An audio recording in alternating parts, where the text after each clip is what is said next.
কি মন্ত্রী মশাই, আজকাল তো আমার কথা আর মনেই পড়ে না, ভুলে গেছেন নাকি?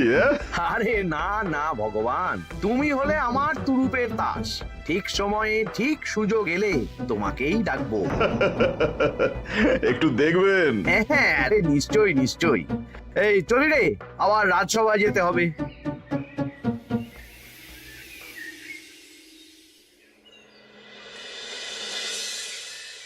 আচ্ছা, তোমরা বলো তো, আমাদের রাজ্যের সার্বিক উন্নতির জন্য সবার আগে কি দরকার? মহারাজ, আমি বলবো, বলো গোপাল। সততা আর শিক্ষা, এই দুটো জিনিস মানুষের মধ্যে থাকলে রাজ্যের উন্নতি কেউ আটকাতে পারবে না মহারাজ। একদম ঠিক বলেছ পণ্ডিত, তুমি তো শিক্ষার কাণ্ডারি। তুমি কি বলতে চাও এই ব্যাপারে? মানে কিভাবে শিক্ষার আরো উন্নতি করা যায়? মহারাজ, আমি তো মনে করি পুঁথিগত শিক্ষাই শুধু শিক্ষা নয়, মানুষের ভেতরে যে পূর্ণতা আছে সেটাকে ফুটিয়ে তোলার নামই হলো শিক্ষা। যেমন? কেউ যদি খেলতে ভালোবাসে সে খেলোয়াড় হবে, গান করতে ভালোবাসলে সে গায়ক বা গায়িকা হবে। আমি প্রত্যেকের মধ্যে লুকিয়ে থাকা এই বিশেষ বিষয়গুলিকে তুলে ধরার জন্য কিছু করতে চাই। তা এটা করার জন্য কি দরকার? প্রথমত অর্থের প্রয়োজন। আমাদের আরো অনেক টুল খুলতে হবে, সেখানে এক একটা জায়গায় এক এক রকমের শিক্ষা প্রদান করা হবে। এটা ভালো প্রস্তাব।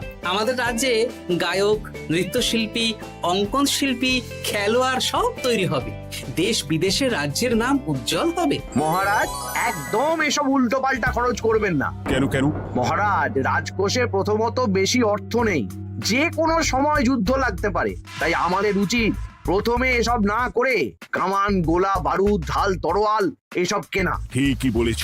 কদিন ধরেই শুনছিলাম সীমান্তবর্তী এলাকায় ইংরেজ সেনারা নাকি ঘুরঘুর করছিল। পণ্ডিত মশাই, আপনার এই সব পাণ্ডিত্য অন্য জায়গায় ফলাবেন কেমন?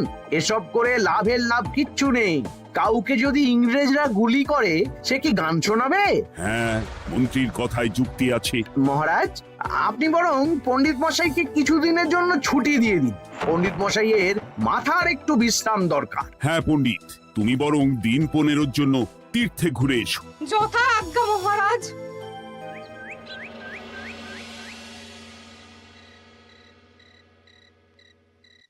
শোনো ভগবান, সকালেই তুমি কাজের কথা বলছিলে, আমি এমন ছক কষেছি কালকে থেকেই তোমার জন্য একটা ভালো বেতনের কাজ জোগাড় করে দেব।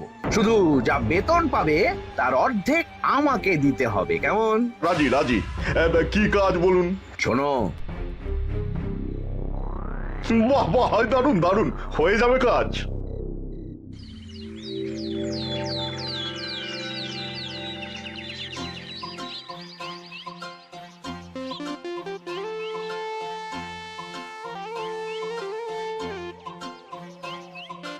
এই সকাল সকাল রাস্তায় ঘুরঘুর করছিস কেন? হ্যাঁ, পড়াশুনো কি শিখেই তুলে দিয়েছিস? পণ্ডিত মশাই তীর্থে গেছেন, এখন আমাদের ছুটি। দুপুর বেলা ভাত, রাতের বেলা রুটি।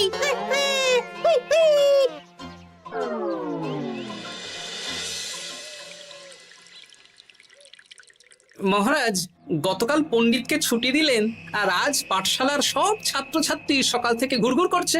এ কি, তাহলে তো মুশকিল। মুশকিল আসান করার রাস্তা আমার কাছে আছে মহারাজ।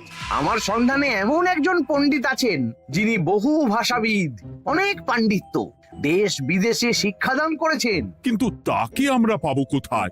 তিনি কৃষ্ণনগরে ঘুরতে এসেছেন। শুধু ওনাকে বেতনটা একটু বেশি দিতে হবে, এবং তিনি এই রাজ্যের যে কোনো মানুষের চেয়ে বেশি শিক্ষিত।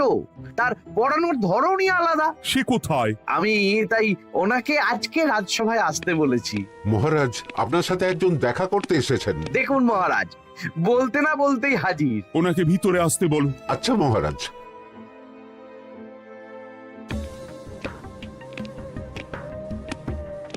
প্রণাম কৃষ্ণচন্দ্র, আমাকে আপনার মন্ত্রী ডেকেছেন তাই এলাম। মন্ত্রীর সাথে কথা হয়েছে আমাদের রাজ্যের শিক্ষার উন্নতির ব্যাপারে। আমাদের মানে? আপনি কি এই রাজ্যের? আমি এখন এই রাজ্যে আছি তো, তাই আমাদের রাজ্য বললাম। উনি সবাইকে আপন করে নেন। যাই হোক, তোমার শিক্ষার উন্নতির ব্যাপারে কি মতামত? মহারাজ, আমি এই রাজ্যের বিভিন্ন মোড়ের মাথায় টোল খুলতে চাই। তার জন্য অনেক অর্থের প্রয়োজন। তাতে কি উপকার হবে?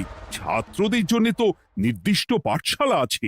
যখন শত্রুরা আক্রমণ করতে আসবে তখন তারা দেখবে রাস্তার মোড়ে মোড়ে টোল, মোড়ে মোড়ে টোল।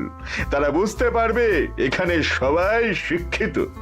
আর শিক্ষিত লোককে ক্ষমতার অধীনে রাখা কঠিন, যুদ্ধে জিতলেও শাসন করা মুশকিল। কারণ অশিক্ষিতকে বোকা বানানো সহজ, কিন্তু শিক্ষিতকে বোকা বানানো কঠিন। নতুন পণ্ডিত একদম ঠিক কথা বলেছে। কোনো বাইরের রাজা বা শত্রু আক্রমণ করার আগে 5 বার ভাববে। এই সেরেছে। গতকালই মন্ত্রী বলছিল শিক্ষার দরকার নেই, অস্ত্র কিনুন, আর আজকেই শিক্ষার পক্ষে কথা বলছে। ব্যাপারটা কেমন সন্দেহজনক, নজর রাখতে হচ্ছে। বেশ, আমি তোমার এই শিক্ষা সম্প্রসারণের প্রস্তাবে রাজি। মন্ত্রী, তুমি এই প্রকল্প দেখভাল করবে। আচ্ছা, কত খরচ হতে পারে একটা হিসেব করে আমাকে জানিও, আমি দিয়ে দেব। আচ্ছা মহারাজ, আপাতত 500 মোহর দিয়ে রাখুন, পরে যা লাগবে বলে দেব। উফ, সকালে এক পত্তন বাজার, বিকেলে এক পত্তন বাজার, আর পারি না। আরে হাত চালাও, হাত চালাও। বাবা, কাজ শুরু হয়ে গেল। হ্যাঁ, আর ছাত্রদের পাঠশালার কাছে যেতে হবে না। পাঠশালা ছাত্রদের বাড়ির কাছে চলে আসছে। যেখানে সেখানে পাঠশালা। এই তো যেখানে সেখানে শিক্ষা। ঠিক বলেছো। আজ থেকে আমি আর নতুন পণ্ডিত চালু করছি। ধরো শিক্ষা, মারো পেরে। শিক্ষাকে ছাত্রছাত্রীদের মধ্যে গেঁথে দিতে হবে। এতদিন জানতাম ধরতক্তা মার পেরে, এখন বদলে যাবে। কিন্তু একটা পণ্ডিত এতগুলো পাঠশালা একা সামলাবে কি করে? খেপে খেপে। মানে সকাল 6টা থেকে 7টা একটা জায়গায়, পরে 7:30 থেকে 8:30 আরেকটা। এইভাবে বিভিন্ন জায়গায় পণ্ডিত ঘুরে ঘুরে শিক্ষাদান করবেন। না, ব্যাপারটার উপরে মহারাজকে নজর রাখতে বলতে হবে। মহারাজ, আমার মনে হয় এই পাঠশালায় আগামীকাল থেকে কেমন পড়াশোনা শুরু হবে, আপনার সেদিকে একটু নজর রাখা উচিত। হ্যাঁ, দেখি আগামীকাল সকাল সকাল বিভিন্ন পাঠশালায় গিয়ে নজর রাখবো। আর হ্যাঁ, আমাকে নতুন পণ্ডিত একটা তালিকা দিয়েছে, কোন পাঠশালায় কখন পড়াবে সেটার তালিকা। আমিও যাব আপনার সাথে।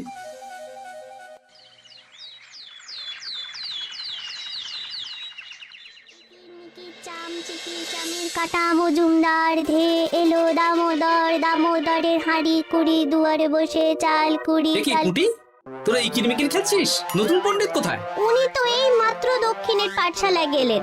ন্যাপলা আর গুলটে আজ থেকে ওখানেই গেছে। ওদের দুজনের বাড়ি কাছাকাছি তো, তাই। আচ্ছা চলো তো গোপাল, দক্ষিণেই গিয়ে দেখি।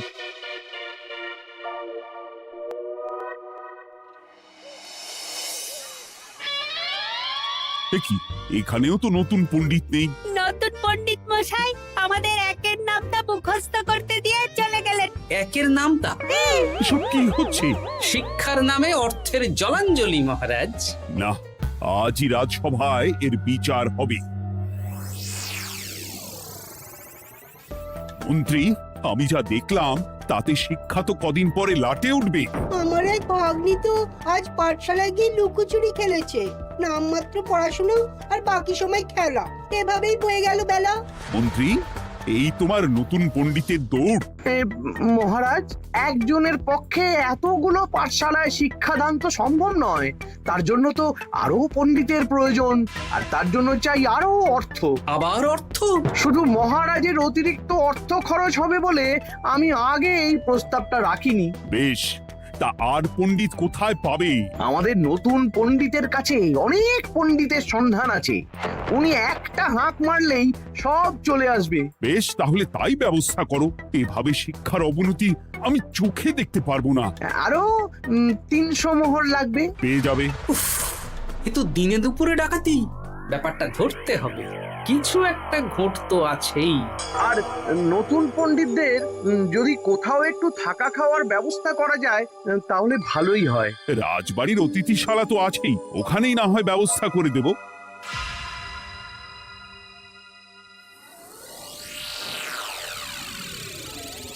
শোন বটা ঘটা আর কেলে পচা, তোদের এইবার এই ভগবানের মতন শিক্ষাদান করতে হবে। আরে আমি তো শিক্ষা বানানই জানি না।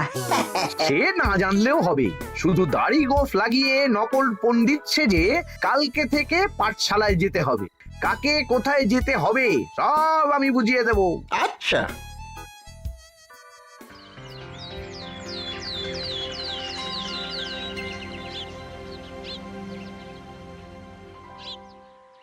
আচ্ছা বল তো, গতকাল তোদের বাড়িতে কি কি রান্না হয়েছিল? ভাত, মসুর ডাল আর লাউ ঘন্ট। লাউ ঘন্টের মধ্যে চিংড়ি ছিল? না, তা আজকে কি রান্না হবে? আজকে সকালে বাবা বাজার থেকে পাকা কাতলা এনেছে। কাতলা মাছের পাতলা করে ঝোল হবে। আর তোর? আমাদের আজ নিরামিষ, এই কবজি ডুবিয়ে সবজি ভাতি খেতে হবে। বেশ।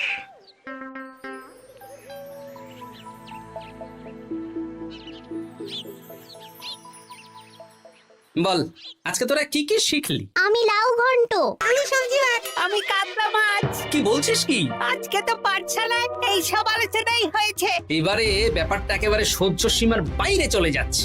দাদু, আমাদের আগের পণ্ডিত মশাই ভালো ছিলেন। উনি কোথায় চলে গেলেন? মন্ত্রী মশাই ছলে বলে কৌশলে ওনাকে তীর্থে পাঠিয়েছেন। না, এখন আমাকে মন্ত্রী মশাইয়ের উপরে নজর রাখতে হবে।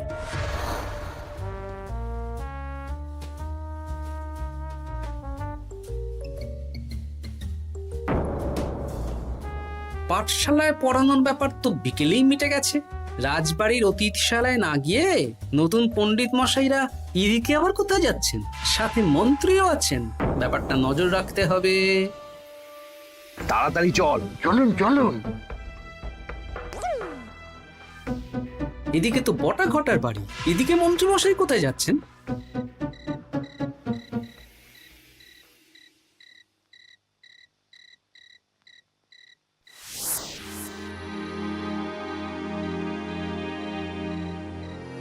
তারপর তোমরা সবাইকে কি শিক্ষা দিলে? শিক্ষা? সে আমাদের শিক্ষা নেই, চুরি করে দিন চলে। আমি কি করে শিক্ষা দেব? আরে ছাইপাশ দাড়ি গোঁফ থাকলে কি কুটকুট করে। তা বলেছিস বটা। আরে আরে আহারে করছিসটা কি? ভালো রোজগার পাতি কি তোদের সহ্য হচ্ছে না নাকি?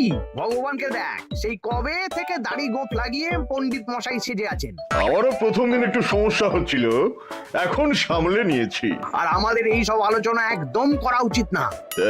বলছি মন্ত্রীমশাই, আমি কি শুধু এই পাঠশালাতেই পণ্ডিতের অভিনয় করব, নাকি রাজসভায় বসার সুযোগও পাবো? কালকেই এই ব্যাপারটা দেখছি।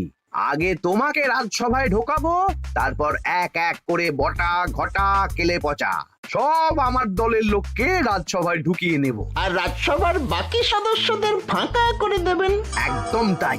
মহারাজ সহজ সরল মানুষ, এটাই একটা বড় সুবিধা। আচ্ছা, এই ব্যাপার। ঠিক আছে, আমি কদিন পরে ঠিক সময়ে একদম হাটে হাড়ি ভাঙবো।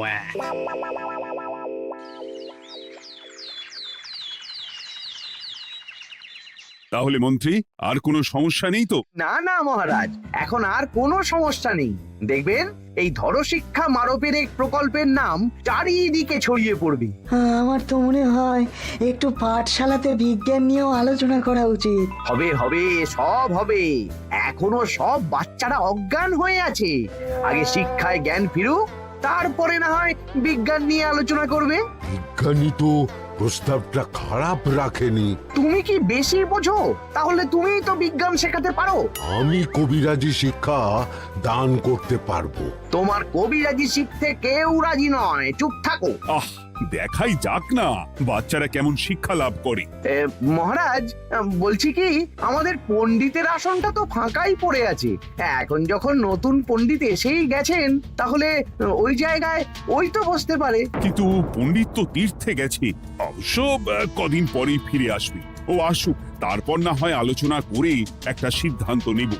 পণ্ডিত মশাই না হয় এসে পুজো পাঠটাই করুক, কিন্তু রাজসভা এরকম ফাঁকা থাকলে কেমন একটা লাগে। বেশ, তাহলে তাই হোক। কালকে থেকে নতুন পণ্ডিত আমাদের পুরনো পণ্ডিতের জায়গায় বসবে। এইভাবে রাজসভা ফাঁকা করে যেতে হবে।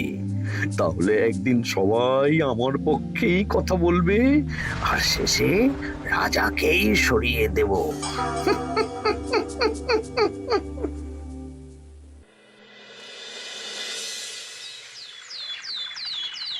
মহারাজ, সর্বনাশ হচ্ছে চারিদিকে। চলুন চলুন, আমি পুরো বিষয়টা ধরে ফেলেছি। কি ধরে ফেলেছো? শিক্ষার নামে ষড়যন্ত্র চলছে মহারাজ। রাজসভায় চলুন, সব বলছি। আচ্ছা আচ্ছা, আসছি। হ্যাঁ বলো গোপাল, তুমি কি বলছিলে শিক্ষার নামে ষড়যন্ত্র নাকি? মানে গোপাল মস্করা করছে নাকি? রাজ্যে দারুণ শিক্ষাদান চলছে। মহারাজ, আমি দেখে ফেলেছি আমাদের নতুন পণ্ডিত আসলে কোনো পণ্ডিত নন। ইনি আপনাকে, আমাদের সবাইকে বোকা বানাচ্ছেন। তাই নাকি? ডাকো দেখি নতুন পণ্ডিতকে। এই তো মহারাজ, আমি চলে এসেছি। এই তো ইনি বদমাশি করছেন, শিক্ষার্থীদের ভবিষ্যৎ নিয়ে খেলছে। এই বল, আসল কথাটা বল। কি বলবো, এসব ভাড়ামো বন্ধ করো গোপাল। না বললে আমি কিন্তু ধুতি খুলে দেব। এই এই আরে আরে, কি হচ্ছেটা কি? এই এই এই এই সরো তো, সরো সরো। ব্রুম, ব্রুম, ব্রুম, কি হলো কি হলো? বুম, ব্রুম, জাব্রুম। এই সেরেছে। গোপাল এসব কি বলছে? বলুন। ভুল বকছে কেন?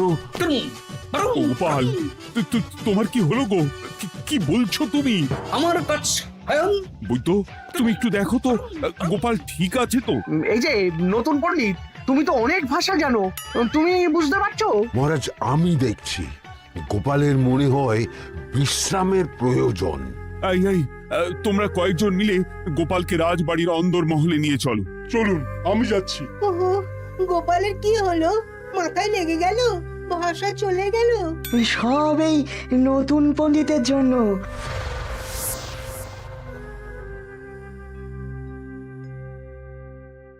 ভাল খাচ কাচ হায়ন মাস্টার কাচ। মহারাজ, আমার মনে হচ্ছে গোপালের বাইরে থেকে কিছু হয়নি, ভিতর থেকে কিছু হয়েছে।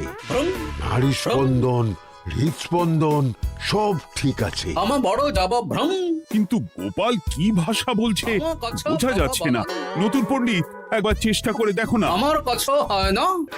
এসব তো আমি কিছুই বুঝতে পারছি না মহারাজ। আপনি যে এত দেশ বিদেশে ঘুরেছেন, আপনি বুঝতে পারছেন না? এ আমার এখতিয়ারের বাইরে। তোমার বাকি পণ্ডিতদের নিয়ে আসো তো, যারা পাঠশালায় পড়ায়। আমি বুঝতে পারছি না, এই বটা ঘটা কেলে পচা কি বুঝবে? আমার বড় যাব ভ্রম। চপ করো ঘট, নল খাব মরব। কিছুই তো বুঝতে পারছি না। রাজসভায় কাউকে না দেখতে পেয়ে এখানে এলাম। ওই তো আমাদের পুরনো পণ্ডিত চলে এসেছে। শুনলাম গোপালের নাকি কি হয়েছে। এই পণ্ডিত, তুমি দেখো তো গোপালের নতুন ভাষা উদ্ধার করতে পারো কিনা। কি গোপাল, তুমি কি ভাষায় কথা বলছো? আমার মতর ভাষা কথা বলো। ওই দেখো আবার কি সব বলছে। আমো বোঝো তো পড়ছো, সবারও সাথে মস্করা করছো। তমো ঠক ধরছ। হ্যাঁ, এই পণ্ডিত, এটা কি ভাষা? ঘাবড়াবেন না মহারাজ, এটা পাতি বাংলা ভাষা। বাংলা ভাষা? গোপাল শুধু আকার ইকার উকার আর বেশিরভাগ স্বরবর্ণ বাদ দিয়ে কথা বলছে। মানে গোপাল তম কছ কছ বলো। আমার নাম গোপাল ভর। মহারাজ, গোপাল বলল আমার নাম গোপাল ভর। আমার অত বকনা মহারাজ। এর মধ্যে আকার ইকার উকার এসব বসিয়ে দেখুন তো কি হয়। আমার নাম গোপাল ভাঁড়। আমার নাম গোপাল ভাঁড়। অত, আমি অত, বকা বোকা, নই মহারাজ। মহারাজ, আমি অত বোকা নই মহারাজ। এই তো সুন্দর ধরে ফেলেছেন। কি কেমন দিলাম? দেখলে, আমাদের রাজ্যে মন্ত্রী ধরে আনা পণ্ডিতের পাণ্ডিত্য। সব এক একটা গাধা। হ্যাঁ, এ কি ভগবান, বটা ঘটা কেলে পচা। মহারাজ, এখান থেকে কি বুঝতে পারলেন? কি? শিক্ষার বাইরেও অন্যভাবে সমস্যার কি করে সমাধান করা যায়। তাও শুধুমাত্র উপস্থিত বুদ্ধি দিয়ে, যেটা আমাদের রাজপণ্ডিতের আছে। তা তো দেখতেই পাচ্ছি। আর সেই জন্যেই মন্ত্রী ওনাকে সরাতে চেয়েছিলেন, আর কিছুদিনের মধ্যে সব সভাসদদের সরিয়ে দিতেন। আমি সব মতলব শুনেছিলাম, আর এই দিনটার জন্যে অপেক্ষা করছিলাম। আজকেই তো পণ্ডিতের তীর্থ থেকে ফিরে আসার কথা। তাই আজকে এই ছোট্ট নাটকটি করলাম। এবার মন্ত্রী আর এই 4 জন নকল পণ্ডিতকে আচ্ছা করে কারাগারে গিয়ে ধোলাই দাও। ধোলাই হলো ওনাদের জন্য উপযুক্ত এবং উচিত শিক্ষা।